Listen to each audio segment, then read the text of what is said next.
Hello, I'm Harry, the writer and director of Supernova, and I'm here with Colin Firth and Stanley Tucci to talk about a specific scene within the film. So the scene we've chosen to discuss is a crucial one in the film for lots of reasons. It's a scene on which the plot itself pivots, and in which the characters are forced to openly confront the truth of their situation for really the first time, certainly the first time in the film. The narrative, like revelation at the heart of this scene, is one that ushers in a new chapter in their relationship, and also kind of announces a new act in the film. And it's also a scene, I think, that brings together many of the narrative and cinematic elements that precede it in the film. Up until this point, the film's been scrutinizing this relationship and each character's individual place in it in a very delicate and restrained way.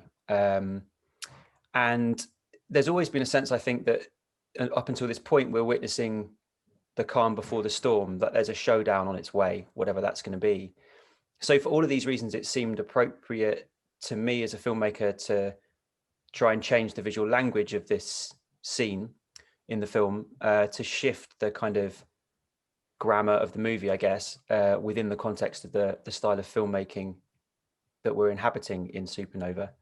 So the choice to shoot this scene in the way we did, in one take, always seemed to me like the most cinematically eloquent and dramatically pregnant choice if we got it right. And I felt like that from quite early on, from almost, script stage, actually. So the idea really is that the mechanics of the movie itself, for the first time, are dictating the action, and the film is kind of imposing itself on the characters for the first time in the film. It's literally kind of bearing down on Sam and Tusker, like inexorably, which I think is which gives us a real sense of dramatic inevitability. So I wonder, curious to know, Colin and Stanley, how you guys felt in terms of performance, because it was always going to be quite a tough scene to perform, however we shot it, I guess, and we've been building towards it, for some weeks. So how is it for you? Well, for me, I don't care what Colin says, really. For me, I think we were both excited about the way you were going to shoot it. I know I particularly love single takes, long single takes. I use them as a director whenever I can, whenever it's appropriate. And as an actor, I really love them because, one, it's sort of like doing a little play, and you can sustain your energy and intention, and it doesn't get interrupted. It doesn't get fractured. And usually, when you've rehearsed it quite a bit, like we did, and I think that what I love about that is then you start shooting, and then you just keep going. As I said, there was no fracturing of the process. And it's quite it can be sometimes daunting, and but it's always challenging, but it's also incredibly satisfying. I feel very satisfied at the end of a day like that. There's a freedom, I think, as speaking as an actor as well. Like there's a real freedom in it, and you really it forces actors to really have to listen to each other and because if one little thing goes off, the whole thing, you got to throw the whole thing out the window. I love that. I like that sort of dangerous sort of acting precipice that you're on. I loved it. Yeah, I mean, I generally don't care what Stanley says either, but I just happen to agree with all of that. Yeah, for all those reasons, the fact that it's your domain, I think film versus theatre thing in terms of what advantages you have as an actor. I think there is a feeling sometimes when you're filming, even though the stakes can be very high, the camera's close in, you can't lie to the lens, but there's this sense, even in under constraint and of a low budget film, and there aren't going to be very many takes and there aren't going to be very many setups. I think there's sometimes a sense of security which takes the energy away. I'm going to get another crack at this. The editor's going to do something with it. That somehow it's not just all on you and what you do in that moment in front of the camera. Maybe this isn't going to be in the movie. I think this is often a thing in the back of your mind when you're doing a take, that there's every chance this isn't the movie, this moment. It'll be take 3 or something. And I know I don't know how many takes we did. I don't think it was more than 3, was it? I think it was 3 or possibly 4, but yeah, it wasn't more than that, definitely. Taking that away, the fact, what Stanley said, you're on. You're not. This has to work. It spring loads everything, so that any tiny thing that happens along the way is going to be a part of the final result. And in that respect, the stakes are up there a little bit, as if you're doing a play. The curtain's gone up. The performance is the performance. This is your moment, and it gives you such a sense of the rhythm and the timing of what you're doing. Because it's not just the idea that you might do another take, but also the whole fact of the editor being involved later means that the rhythm of the scene is going to be largely determined by someone other than you. That's not the case here, particularly in noticeable, I think, in a scene like this, because I go off stage for quite a long time, and Stanley has to hold the movie together, and so with no words, you're watching, waiting. It's quite unusual to see that, and what strikes me, refreshing myself watching it earlier, was that had this been in the theatre, I would have had to just go off stage and count to 20. Pick up a tape recorder from the props thing and then come back in. Or even if we'd been filming in a studio, that would probably have been the case. But because the geography we had was real, I actually went to the van and got the tape. I don't know if you actually see me do that. Do you, outside the window? No, you don't. You don't see a thing. No. I'm not even sure why I bothered. Yeah. The funny thing is, I think everything felt so real that it didn't occur to me or anybody else to cheat. This is what we're doing. I actually went out the door. The van was parked where it really was parked when you see it in the movie, and that's where I went. And in fact, when I watched it, I thought, gosh, that was quick. I thought it would have taken longer, but I really went there, opened the door of the van, got the tape recorder, came back in. It felt like, I think certainly for me, and I guess for you guys too, it felt like we were really committing to the honesty and the truth of that situation in a different way in that scene. And I guess that kind of is what you mean as well. I mean, literally going out and it taking as long as it would literally have taken you to do it, I think adds a real kind of a real magic to that scene, because I think you've got, like you say, it's quite strange and unique maybe a little bit in a film to have a character exit stage right or whatever and leave another character just there for a long time. And I think that the way that highlights the isolation for both of you, but specifically I think for Stan, I think is really interesting. And I wonder, how that felt in terms of, performance, Stan, just sort of being. I love that bit.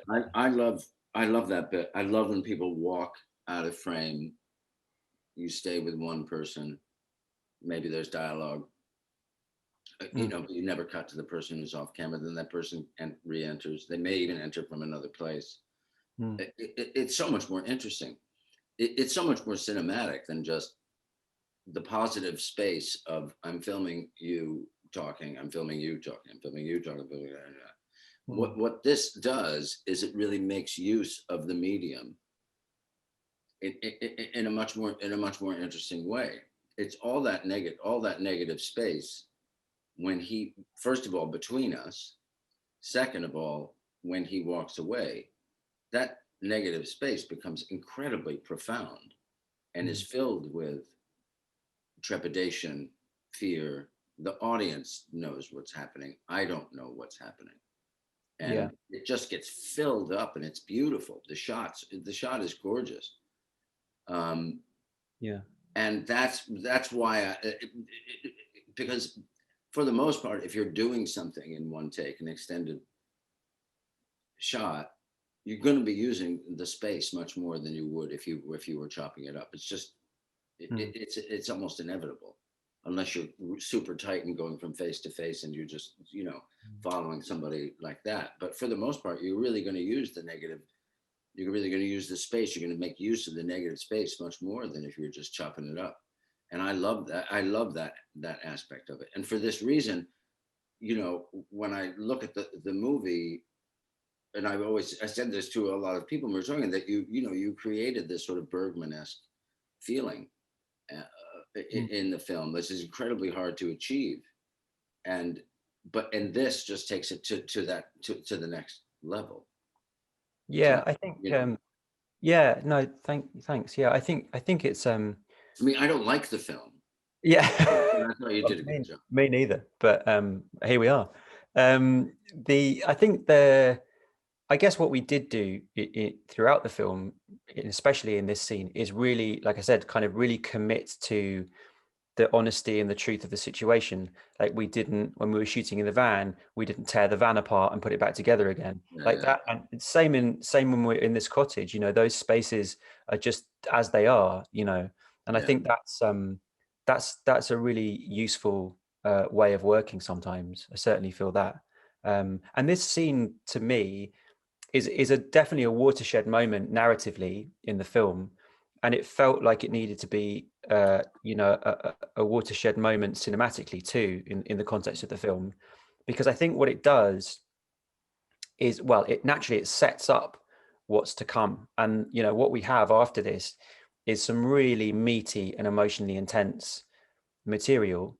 And I wonder whether you guys felt that this scene kind of unlocked that for you guys. I wonder if it sort of became a kind of launch pad for what we were then about to do in the cottage, because I suppose we did also shot pretty much chronologically, so this happened the day before the next scene around the dinner table. So I wonder if it worked as a launch pad in any way. Well, what's interesting to me about how you've structured it, and I've really noticed this going forward, perhaps more than I did when we were doing it. The way you play with different levels of truthfulness with oneself, these characters, what they're prepared to acknowledge, what they're prepared to face, how they manage things through secrecy, through mask or deny. And so much of that takes place just in this scene. These two people who are together alone, managing it, they're in a very different place in that process. You've got Tusker, who knows what he has in mind and knows what his deal is. But Sam, who now knows, but Tusker doesn't know that Sam knows. And that's what's about to happen. And he's about to bring that together. And that's the watershed you're talking about. But it's not the watershed. It's one in a series of watersheds that then have to happen, and levels of honesty and confrontation. And what's interesting to me is you've got Tusker tinkling on the piano, trying to keep the kind of daily banter going. Sam, who's now completely spring-loaded to have this confrontation. Tusker can clearly feel that something's up and about to happen, and he's pushing something forward. And then, and it's in a way, it's the second time in the film you've done this, that when something is said explicitly from the heart, it doesn't actually come out of the character's mouth as you watch. You know, there's the dinner scene where there's a kind of ventriloquism, you know, Tusker declares his love for Sam, but doesn't read it himself. So Sam has to read it, this love letter to himself. But Tusker then listens to the narration of his own voice, and something equivalent happens here. You know, Tusker makes the most honest statement he's ever going to make, but he has to sit as a listener rather than, you know, we don't see his lips move in that moment. But Sam, having forced this out into the open, and it gets physical, you know, in order to face this, I'm going to have to physically restrain you. Yeah. We're going to listen to this sound of you saying this stuff. But then what does Sam do after that? He says, we're going to pretend it never happened. So having let the thing out, he then wants to put the lid back on and say, okay, that's acknowledged now. Now we can go back to normal. And none of this ever happened. Very English. Yes. Yeah. But it's also a reaction to sheer terror and to inevitability, you know, the sheer brutal inevitability of what they're facing. Yeah. Yeah. I think there's something that I noticed again watching it earlier today, which I'd talked to Dick about at the time, and I suppose must have spoken to you guys as well about briefly in terms of specifically you, Colin. But the dictaphone, the voice recorder, it feels to me like always felt like a smoking gun, and it's sort of the placement of it in the scene, in the context of you two. I mean, it's literally in between you guys, just sort of hovering at the bottom of the frame, kind of like, you know, benign, and but it's the most potent thing there, you know. I think that's quite interesting in the way that it was blocked to reveal that that particular device. Always felt to me quite a powerful thing. Yeah, it just occurred to me when I watched it before. Yeah. It's interesting because it's different uses. Sorry, Sam. No, I was just going to say, yes, that is wonderful. It's just sort of sitting there, you know, it's this little time bomb. And, Yeah, exactly. but also, you asked about like, how did it set up the rest of the shoot, which was only another couple of days, really, wasn't it? It set it up brilliantly, because then we had those very even more intense scenes to do after that. And the way you shot this helped catapult me emotionally into doing those scenes. Well, yes, and I think for what Sam, because they're both handling it differently, obviously, and that's what leads to a confrontation, because they're